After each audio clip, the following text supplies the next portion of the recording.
आप सभी को जय मसीह की। प्रभु आप सभी को बहुत आशीष दे। आपको मालूम है, जब भी कोई उपवास रखता है, शायद किसी किसी को ना पता हो वो वाली बात अलग है, लेकिन जिसको पता है कि तेल लगाना क्या होता है, जैसे कि जब हम उपवास रखते हैं, जैसे कि अगर हम मत्ती का चैप्टर पढ़ें तो उसमें लिखा है कि जब तू उपवास रखे, जब तू प्रार्थना करे तो अपने सर पर तेल मल। तो तेल मलने का मतलब क्या होता है? देखो, बहुत गहरा मतलब है। अगर ये तेल वाला मोमेंट, अगर तेल वाला ऑप्शन हमारे जीवन में नहीं है ना, तो बिना तेल के एक मसीह जीवन, एक सामर्थ्य जीवन खोखला है।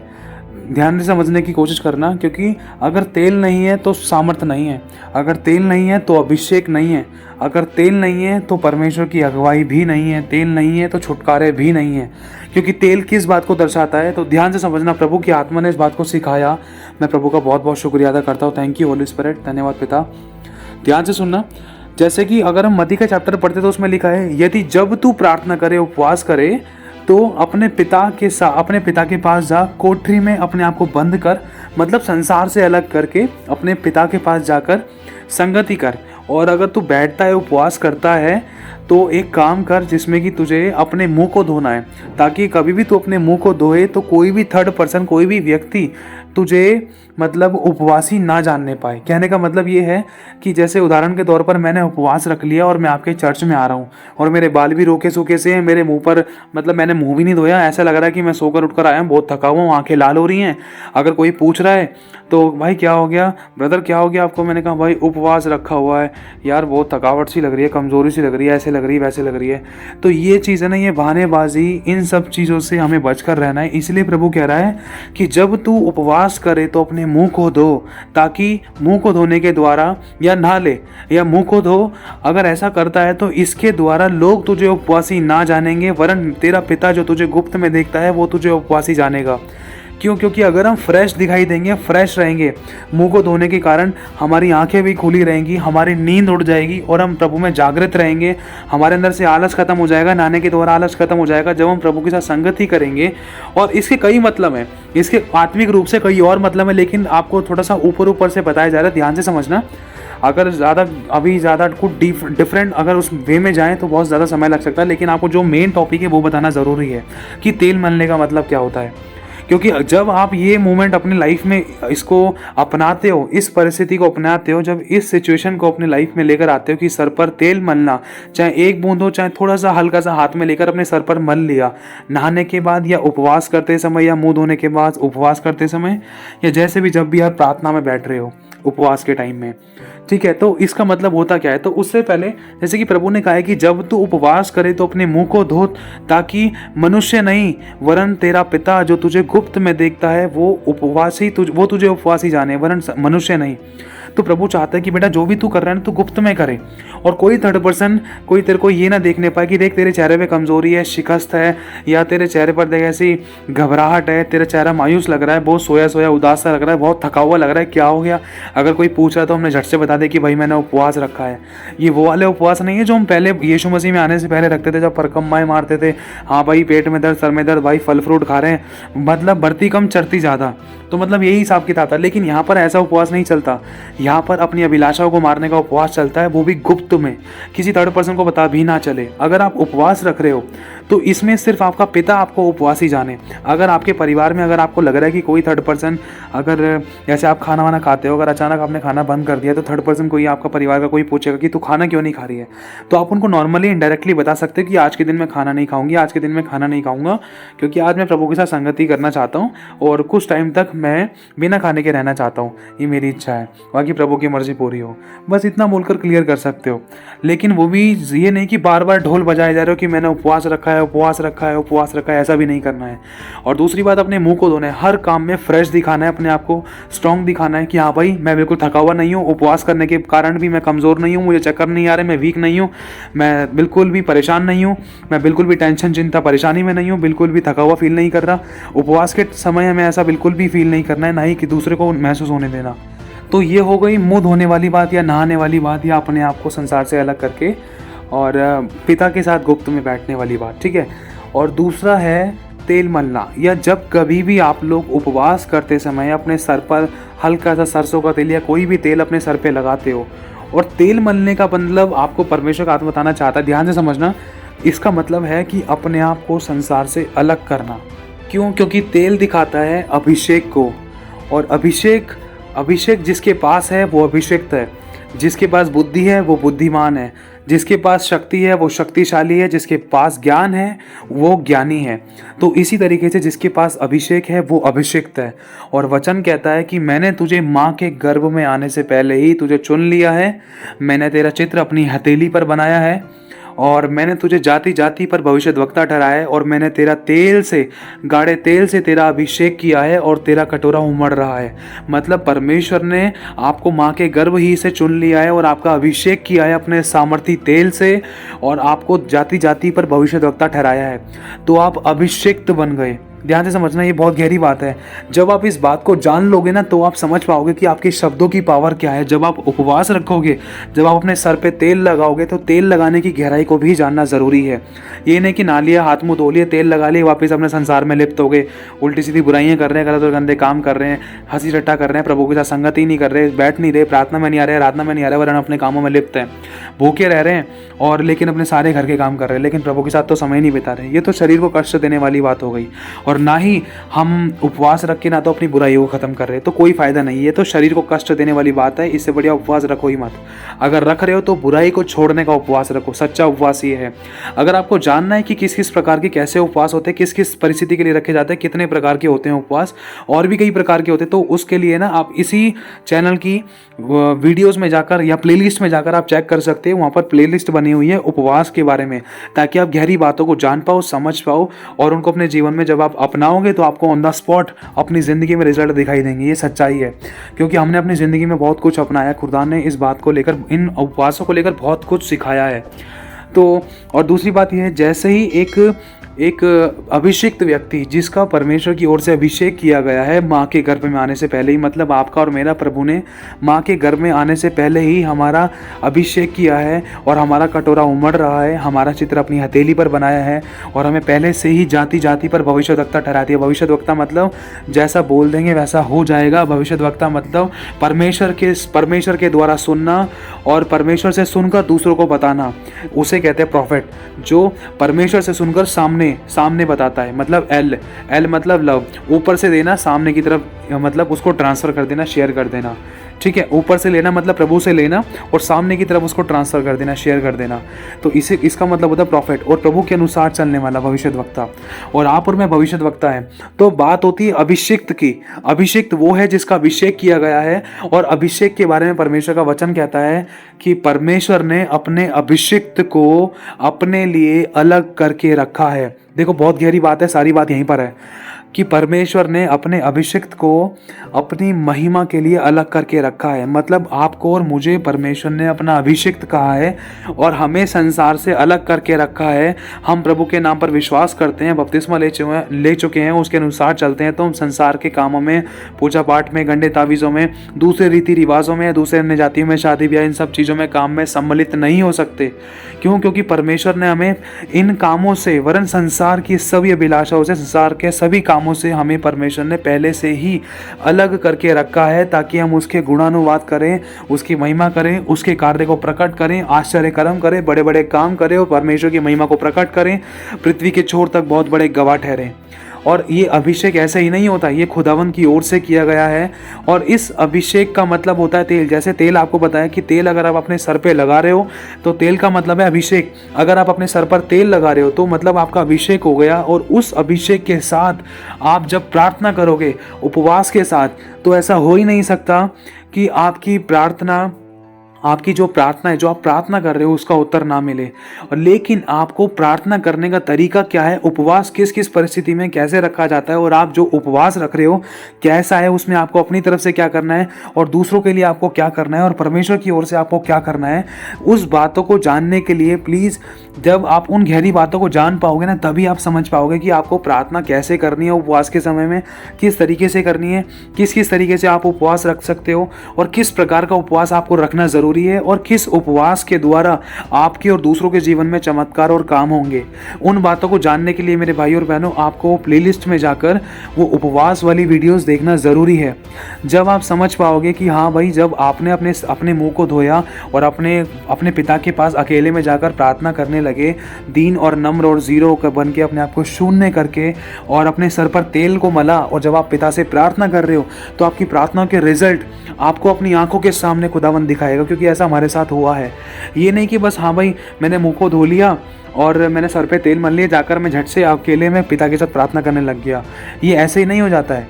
इसमें कुछ और भी बैकग्राउंड में, कुछ आत्मिक रूप में भी कुछ प्रोसेस है, और इसके अलावा भी कुछ ऐसे काम हैं जो करने होते हैं, और कुछ ऐसी व्यवस्थाएं हैं, कुछ ऐसे तौर तरीके हैं, कुछ ऐसा प्रोसेस है जो हमें उपवास को पूर्ण रूप से परफेक्ट करने के लिए, एक सच्चे उपवास को धारण करने के लिए, सच्चा उपवास रखने के लिए हमें वो प्रोसेस पूरा करना पड़ता है। तो उस प्रोसेस को जानने के लिए, उस प्रतिक्रिया को जानने के लिए आप उस प्लेलिस्ट में जाकर उन उपवास की वीडियोस को देखना, तब आप समझ पाओगे। क्योंकि ये सच्चाई मेरे भाई और बहनों, बहुत कुछ परमेश्वर ने हमें अनुभव दिया है और दूसरों के अनुभवों से सिखाया है। जो काम लोगों के सालों में नहीं हो रहे थे ना, जिस काम में लोगों के लाखों रुपए या हज़ारों रुपए लग रहे थे, और वो भी उसमें भी कोई गारंटी नहीं है, वो काम परमेश्वर ने हमारे घंटों में किए हैं।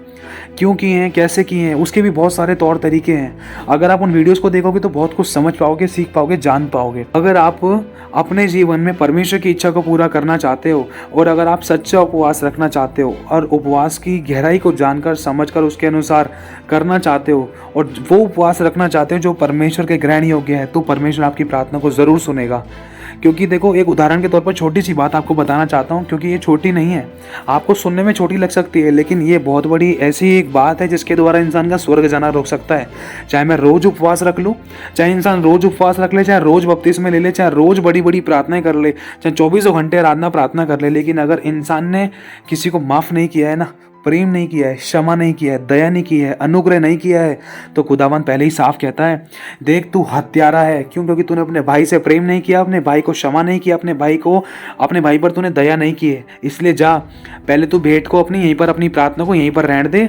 एक काम कर, अपनी भेंट को तू यहीं पर छोड़ दे। तेरी प्रार्थना को मैं जब ही सुनूंगा, तेरी भेंट को मैं स्वीकार जब ही करूंगा जब तू अपने भाई के साथ मेल मिलाप करेगा। पहले जा, झट से अपने भाई के साथ मेल मिलाप कर। क्यों? क्योंकि अगर यदि तेरे भाई के मन में तेरे लिए यदि कुछ विरोध है, यहाँ पर परमेश्वर बहुत सारे विरोध के बारे में बात नहीं कर रहा है, यहाँ पर सिर्फ प्रभु कह रहा है कुछ विरोध, 0.1%, अगर 0.1% भी विरोध है ना, तो उस विरोध को निकाल ले और मेल मिलाप कर ले। तब आकर तुम मुझसे प्रार्थना करना, तब आकर अपनी भेंट को मेरे को चढ़ाना, तब आकर मुझसे मिलना, तब आकर तुम मुझसे संगति करना, जब मैं तेरी प्रार्थना को सुनकर उत्तर दूंगा। तो ये तो सिर्फ आपको एक नॉर्मल सा पॉइंट बताने की कोशिश करिए, लेकिन इंसान इसी चीज़ के अंदर बहुत बार चूक जाता था। बड़े बड़े उपवास रखे लेकिन जीवन में छुटकारे नहीं दिखाई दे रहे, बड़े बड़े उपवास रखे लेकिन चमत्कार नहीं दिखाई दे रहे, बड़े बड़े उपवास रखे लेकिन कोई बदल नहीं पा रहा है, बड़े बड़े उपवास रखे लेकिन बहुत बार हम अपने आप को ही नहीं बदल पाते हैं। हमारे अंदर से बुराइयाँ, गाली गलौज, झूठ, चुगली, निंदा, दोष, विरोध, फूट, विधर्म, ढा, मतवालापन, लीला क्रीड़ा, ऐसे गलत और गंदे काम, गलत फोटोज, वीडियोज, एल्बम, सीरियल्स वगैरह देखना, ऐसी उठपटांग हरकतें, गलत व्यवहार, गलत बात, गलत काम, गलत शब्द बोलना, गलत व्यवहार को प्रकट करना, किसी को माफ ना करना, क्षमा ना करना, दया ना करना, अनुग्रह ना करना, ढा दिखाना, किसी के प्रति अपने मन में जलन रखना, ये सारी बातें अगर मन में, तो उपवास रखने का कोई फायदा नहीं है। बिना मतलब में अपनी देह को कष्ट देने वाली बात है। क्योंकि मेरे भाई और बहनों, अगर आप सच्चा उपवास रखना चाहते हो तो उसके लिए क्रूस उठाना ज़रूरी है। क्रूस मतलब अपनी अभिलाषाओं को मारना ज़रूरी है, अपनी बुराई को छोड़ने के लिए उपवास रखना होगा। अगर आपको उपवास की गहराई जाननी, मैं फिर से कहना चाहता हूँ, आप इसी चैनल की प्लेलिस्ट में जाकर वहाँ पर उपवास के बारे में आपको 2 से 3 या 4 वीडियो के आसपास मिल सकती है, तो उनको ज़रूर देखना।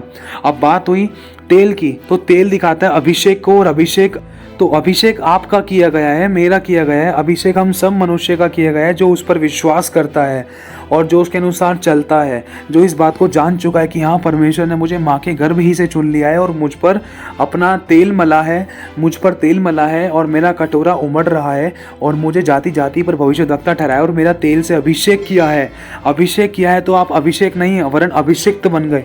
जब परमेश्वर ने आपके ऊपर अपना अभिषेक को उतार दिया है तो आप संसार से अलग हो चुके हो, ध्यान रखना। लेकिन अगर आप तेल लगाने के बाद भी, अगर आप मुंह धोने के बाद भी अगर आप प्रभु के पास प्रार्थना करने जा रहे हो, लेकिन अगर बुराइयां भरी हुई हैं, या फिर आप गंदे तावीज़ों में जा रहे थे, या पूजा पाठ में लगे पड़े थे, या फिर इसके अलावा आपने अपने परिवार वालों से प्रेम नहीं किया था, या फिर इसके अलावा आप चाहे मुंह को धो लिया, चाहे अपने सर पे तेल मल लिया, लेकिन ये सब करने के बाद भी, चाहे भले ही आप प्रार्थना कर रहे हो, लेकिन अगर ये सब करने के बाद भी आपने अपने आप को संसार के साथ जोड़ कर रखा है, संसार के साथ जोड़ने का मतलब अपनी शारीरिक अभिलाषाओं को पूरा करना, अपनी आंखों को सेकना, और मतलब अपनी ही इच्छा के अनुसार चलना, अगर ऐसा है तो कोई फ़ायदा नहीं है उपवास का, कोई फ़ायदा नहीं है मुंह को धोने का, कोई फ़ायदा नहीं है सर पे तेल लगाने का, क्योंकि तेल का मतलब दिखाता है सेपरेशन।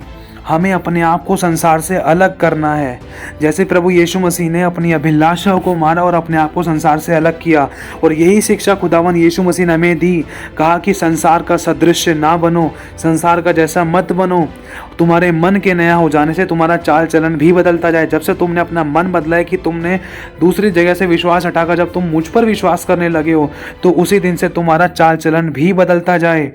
क्योंकि मेरे भाइयों बहनों, वचन में लिखा है कि परमेश्वर से अगर आप प्रेम करना चाहते हो ना, तो संसार से बैर करना होगा। क्योंकि साफ लिखा है कि संसार से प्रेम करना तो परमेश्वर से बैर करना है। और एक मनुष्य दो स्वामियों की सेवा नहीं कर सकता, क्योंकि वो एक से बैर रखेगा और दूसरे से प्रेम रखेगा। और परमेश्वर ने इसीलिए कहा है कि जो संसार से प्रेम करता है तो वो परमेश्वर को अपना बैरी बना लेता है। उस मनुष्य ने परमेश्वर को अपना बैरी बना लिया। संसार से प्रेम करने का मतलब क्या है? चाहे मैं चर्च जा रहा हूँ, चाहे मैं रोज दान दशमांश या ऑफरिंग टाइप दे रहा हूँ, या मैं संडे चर्च जा रहा हूँ, चाहे वटेवर रोज रेगुलरली चर्च जा रहा हूँ मैं, और रोज मैं उपवास भी रख रहा हूँ, सर पे तेल भी मल रहा हूँ, रोज नहा धो रहा हूँ, प्रार्थना में बैठ रहा हूँ 8-8, 6-6, 4-4, 3-3 घंटे, लेकिन फिर भी उसके बाद मैं तो उल्टी सीधे गलत और गंदे गानों पर नाच रहा हूँ, या मैं दूसरे गलत और गंदे कामों में सम्मिलित हो रहा हूँ, या शारीरिक संबंध बना रहा हूँ किसी के साथ, वो भी ऐवी पराई स्त्री को छाती से लगा रहा हूँ, पराई स्त्री को छू रहा हूँ, या किसी के साथ ऐसा गलत बर्ताव कर रहा हूँ, या झूठ का कमाया हुआ धन मैं कमा रहा हूँ, या कोई भी ऐसा काम कर रहा हूँ जो परमेश्वर की दृष्टि में बुरा है, या मैं कोई ऐसे हंसी ठट्टे में डूब चुका हूँ, या फिर मैं अपने दोस्तों के साथ ऐसे बुराइयों में या नशे पत्ते में लगा पड़ा हूँ, तो कोई भी फ़ायदा नहीं है उस तेल लगाने का, उस मुंह को धोने का और प्रभु से प्रार्थना करने का। क्यों? क्योंकि अगर आपने अभिषेक से, अगर उदाहरण के तौर पर जैसे एक गुब्बारा है, अगर उस गुब्बारे को आपने अपनी सांस से, अपनी हवा से आपने भर दिया, हवा क्या है? उदाहरण के तौर पर समझ लो ऐसे कि वो सामर्थ्य और अभिषेक है, वो ताकत है। अगर उस गुब्बारे को आपने पूरी ताकत और सामर्थ्य से भर दिया, अपनी स्ट्रेंथ और अपना टाइम, अपनी एनर्जी लगाकर, लेकिन अगर उस गुब्बारे के अंदर एक पाप का पिन लग गया, एक नशे पत्ते का, गलत संगति का, गलत व्यवहार का, झूठ का, चुगली निंदा का, दोष का, बुराई का, कमी निकालने का, नामाफी की बातों का और गलत व्यवहार करने का और सहन ना करने का, अगर इन प्रकार का पिन लग गया, तो उस अभिषेक को निकलना बिल्कुल संभव है। क्यों? क्योंकि पाप की मजदूरी मृत्यु है, और जब इंसान के जीवन में पाप आ जाता है तो शैतान को अवसर मिलता है, और शैतान चोरी करता है। क्या चुराता है? इंसान का आनंद चुराता है। और परमेश्वर का वचन कहता है कि देख, तुम अगर मुझ में आनंदित रहोगे ना, तो मेरा आनंद तेरी सामर्थ बनेगा। क्योंकि लिखा है परमेश्वर की उपस्थिति में आनंद की भरपूरी है, और परमेश्वर का आनंद हमारी सामर्थ है। और शैतान सबसे पहले इसी पर अटैक मारता था कि जैसे ही अगर मसीह व्यक्ति अगर आनंदित है तो उसको सामर्थ और अभिषेक मिलेगा, और उस अभिषेक के कारण शैतान पास नहीं भटक सकता। और लेकिन अगर शैतान आपको दूसरे कामों में फंसाने की कोशिश कर रहा था, अगर आपको पाप में डालने की कोशिश कर रहा था, तो जिसके कारण आप मेंटली डिस्टर्ब होने के कारण आप परमेश्वर में आनंद नहीं बना पा रहे थे, प्रार्थना में सो रहे थे, या बहुत टेंशन या चिंता या परेशानी थी, प्रभु मैं पापी हूँ, मैं पापी हूँ, मैं पापी हूँ, बहुत सारे ऐसे विचार आ रहे थे, और बहुत सारी ऐसी बातें मन के अंदर उत्पन्न हो रही थी, या बहुत ऐसी परिस्थितियां क्रिएट हो रही थी, जिसके कारण हमें आनंद ही हो ही नहीं पा रहा है। हम आनंदित हो नहीं पा रहे हैं प्रभु की उपस्थिति में आने के बाद भी, चर्च जाने के बाद भी, मीटिंग्स अटेंड करने के बाद भी। वो आनंद क्यों नहीं आ रहा है? क्यों नहीं आ रहा है? क्योंकि शैतान ने जड़ पर अटैक किया है। ये सच्चाई है। इसीलिए मेरे भाइयों और बहनों, जब आप उपवास रखते हो तो अपने सर पर तेल लगाने का मतलब है अपने आप को संसार की और शारीरिक सभी प्रकार की अभिलाषाओं से अलग करना, वरन अपने आप को परमेश्वर के समीप जाकर उसके साथ संगति करना, उसके साथ बैठना, उसके साथ बातचीत करना, वचन पढ़ना, आराधना करना, प्रार्थना करना। चाहे घर में कितनी भी खराब परिस्थिति थी, चाहे घर में कोई भी आपका विरोधी था, चाहे कोई भी आपके साथ गाली गलौज या गलत बर्ताव, यहाँ तक कि मारने के लिए चढ़ गया था, वटेवर, लेकिन फिर भी उस अभिषेक को खराब मत होने देना, उस उपवास को खराब मत होने देना, और उस प्रार्थना और आराधना की जो सामर्थ आपने पाई है उस शक्ति को, उस सामर्थ को, उस अभिषेक को खराब मत होने देना जो आपने प्रभु की उपस्थिति में बैठने के बाद, बैठते समय पाया है।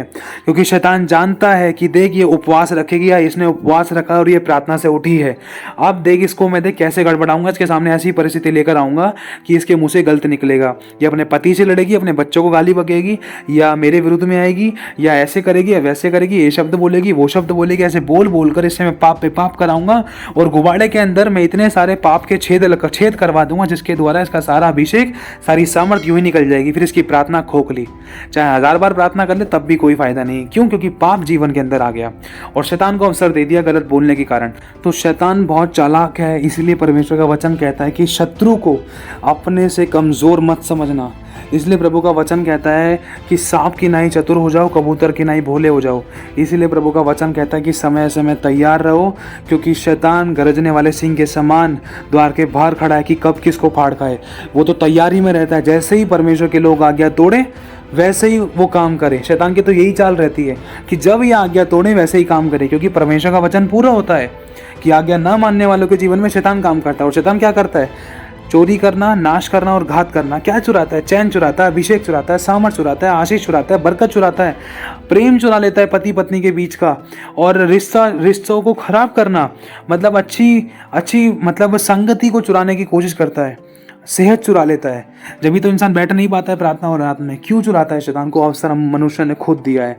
अगर आज भी आप इन बातों के लिए, अपनी कमजोरियों के लिए प्रार्थना करके, अपने मुंह को धोकर और अपने सर पे तेल मल के, चाहे आप 1 घंटे के लिए बैठ रहे हो, चाहे भले आप 1 घंटे के लिए उपवास कर रहे हो, तो उसमें दीनता नम्रता के साथ प्रभु के साथ संगति करना, आराधना करना, प्रार्थना करना, वरन चुप लगाकर उसका इंतजार भी करना, उसकी बाट जोना, और फिर उसके बाद प्रभु का धन्यवाद करते हुए पवित्र आत्मा की मदद मांगना और पूरे दिन अपने शब्दों की चौकसी करना। क्यों? क्योंकि जो अभिषेक, जो सामर्थ, जो ताकत, जो अनुग्रह आपने जो पाया है उपवास और प्रार्थना में बैठने के द्वारा, वो चीज़ खोने ना पाए। क्योंकि शैतान जान चुका है कि आप लोग एक बहुत सामर्थी टाइम ब्लास्ट, टाइम बम की तरह बन चुके हो। क्यों? क्योंकि परमेश्वर की उपस्थिति में आनंद की भरपूरी है।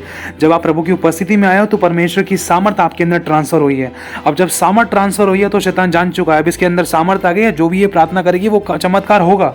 तो इसीलिए शैतान अपना पैतरा या अपना हथियार चलाने की कोशिश करता था, जिसमें वो पति को भी इस्तेमाल कर सकता था, बच्चों को इस्तेमाल कर सकता था, आस पड़ोस को, लोगों को, सेलफोन्स को, या कुछ नुकसान कराने की कोशिश कर सकता था कि एक उपवासी व्यक्ति, एक विश्वासी व्यक्ति जो प्रार्थना में से सामर्थ पाकर उठाए वो कुड़कुड़ाए, किसी भी तरीके से कुड़कुड़ाए। अगर कुड़कुड़ा गया, बुड़बुड़ा गया, परमेश्वर से गलत बोल दिया, पति पत्नी से लड़ गया, आपस में चांटा मार दिया, हाथापाई कर दिया, या बीड़ी फूंक दी, या नशे पत्ते कर लिए, तो एक लड़का और लड़की का उपवास या पति और पत्नी का उपवास ऐसे ही टूट सकता है, जिसमें कोई भी फायदा नहीं है। लेकिन ये मत सोचना ऐसी गलती हो गई तो कोई दिक्कत नहीं, लेकिन फिर से दोबारा से कोशिश करना आप लोग। क्योंकि देखो वचन में लिखा है, धर्मी चाहे 7 बार गिरे तब भी वह उठ खड़ा होगा, और क्योंकि यहोवा उसे संभालता है। हम गिर तो गए लेकिन पड़े नहीं रहे, क्योंकि यहोवा ने हमें उठा लिया। मेरे भाई और बहनों, हम प्रतिदिन गिरते थे, आपको नहीं पता, हमसे रोज गलतियां हुई हैं, हम रोज गिरे, लेकिन फिर भी परमेश्वर अपने नाम के निमित्त हमें उठाता है, हमें चंगा करता है, हमें आशीष देता है, हम पर दया करता है, हम पर अनुग्रह करता है। वो हमारे अंदर अपने पुत्र को देखता है, वो हमारे अंदर हमारे पापों को नहीं, वरन हमारे अंदर अपने पुत्र को देखता है। पुत्र क्या दिखाता है कि हाँ, मेरे बच्चे के पाप क्षमा हो गए हैं, मेरे बच्चे उठ खड़ा हो, कोई नहीं, तू गिर गया ना पाप में, मैं तुझे उठाऊंगा, तू मन तो फिरा, तू पश्चाताप कर, तू दोबारा से कोशिश कर। कहते हैं ना कि जो झुकता है उसमें जान होती है, अकड़ मुर्दे की पहचान होती है। अगर हम पाप करने के बाद अगर अकड़ रहे हैं कि मैंने तो कोई पाप नहीं किया, तो लिखा है, तू जो कहता है ना, तू जो कहती है कि मैंने कोई पाप नहीं किया, देख इसी कारण मैं तेरा न्याय करूंगा। लेकिन अगर तू कहता है कि प्रभु मुझसे तो गलती, हाय मैं पापी, मैं व्यभिचारी, तो देख तू ही परमेश्वर की दृष्टि में धर्मी ठहरेगा।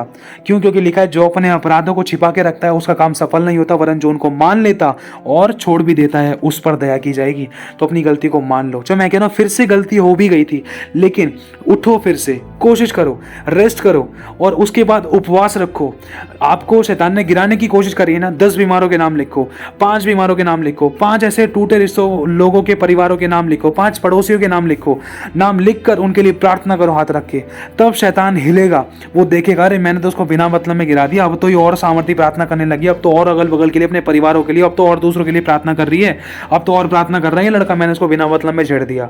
तो शैतान को इस बात से आग लगेगी, शैतान के मुंह पर करारा तमाचा लगेगा कि मैंने इसको बिना मतलब में छेड़ दिया, अब तो ये और सामर्थ्य रूप से प्रार्थना कर रही है, भैया अब तो मुझे निकलना होगा। अब तो टूटे रिश्तों के लिए भी प्रार्थना कर रही है, पहले तो बीमारों के लिए कर रही थी, पहले तो इन परिवारों के लिए कर रही थी, पहले तो अपने बाप के लिए, अपने पति के लिए कर रही थी, अब तो सभी के लिए कर रही है प्रार्थना। अब तो मुझे निकलना पड़ेगा। क्यों? क्योंकि आपने हार नहीं मानी, और ये खुदा नहीं चाहता, बिल्कुल नहीं चाहता कि आप हार मानो। और मेरे भाई और बहनों, प्रभु चाहता है कि उठ खड़ा हो, क्योंकि लिखा है उठ प्रकाशमान हो, क्योंकि तेरा प्रकाश आ गया है, यहोवा का तेज तेरे ऊपर उदय हुआ है। देख जाति जाति पर तो घोर अंधकार छाया हुआ है, लेकिन तुझ पर यहोवा उदय होगा। यहोवा तुझे आशीष दे और तेरी रक्षा करे। हियाव बांध और दृढ़ हो जा, भय न खा, तेरा मन कच्चा ना हो। मैं तुझे संभालूंगा, मैं तुझे दृढ़ करूंगा, मजबूत करूंगा, तुझे हियाव दूंगा, तुझे सामर्थ दूंगा, तेरे निर्बलता में मैं अपनी सामर्थ को सिद्ध करूंगा। मैं फिर से कहता हूं, तू मजबूत हो, फिर से अपना कदम बढ़ा। तू 1 कदम बढ़ा, मैं 10 कदम बढ़ाऊंगा, तू 2 कदम बढ़ा। मैं जगत के अंत तक सदैव तेरे साथ रहूंगा। देख तेरे आगे आगे चलने वाला तेरा परमेश्वर यहोवा है, और वो तेरा दाहिना हाथ पकड़ कर कहेगा कि मत डर, मैं तेरे साथ हूँ, इधर उधर मत ताक, मैं तेरा परमेश्वर हूँ। मैं तुझे दृढ़ करूंगा और अपने धर्मी मैं दाहिने हाथ से संभाले रहूंगा। तेरा युद्ध मैं लड़ूंगा, अपने आप को मेरे हाथों में सौंप दे। हिया बांध और दृढ़ हो जा, भय न खा, तेरा मन कच्चा ना हो। फिर से मजबूती से उठ खड़ी हो, अपने घुटनों को मजबूत कर। घुटनों को मजबूत करने का मतलब है कि घुटनों का जीवन का मतलब है प्रार्थना का जीवन। घुटनों का मतलब है दीनता नम्रता में आकर, घुटनों के बल आकर प्रार्थना करने का जीवन। अपने घुटनों को कड़ा कर, मजबूत कर, और अपनी बाजुओं को स्थिर कर, अपनी हथेलियों को सीधा कर। तेरे हाथ थकने ना पाए, हाथों को उठाकर खुदावन से प्रार्थना कर।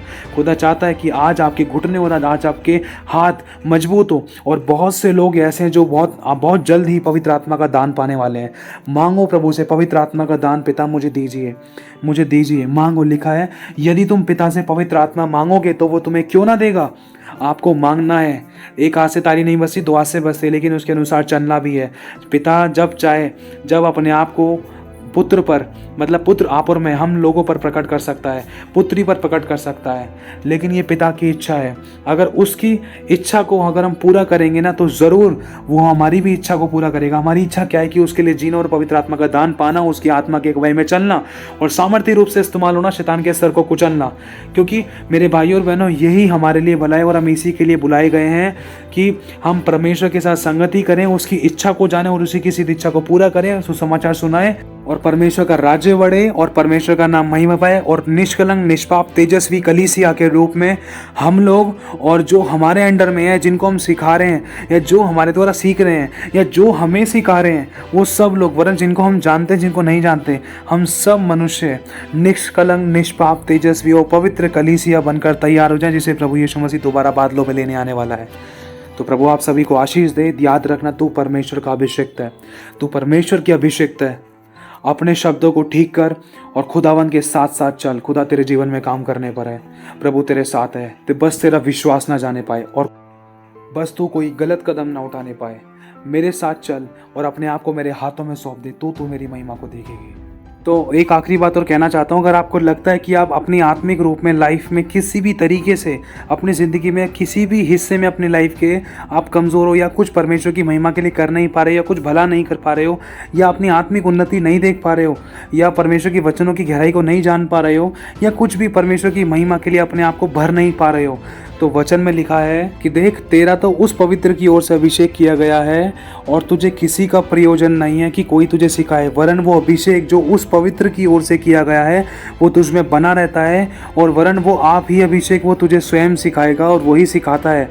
मेरे भाई और बहनों, वो अभिषेक ही आपकी आत्मिकता की उन्नति करेगा, वो अभिषेक ही आपको गहरी गहरी बातें बताएगा।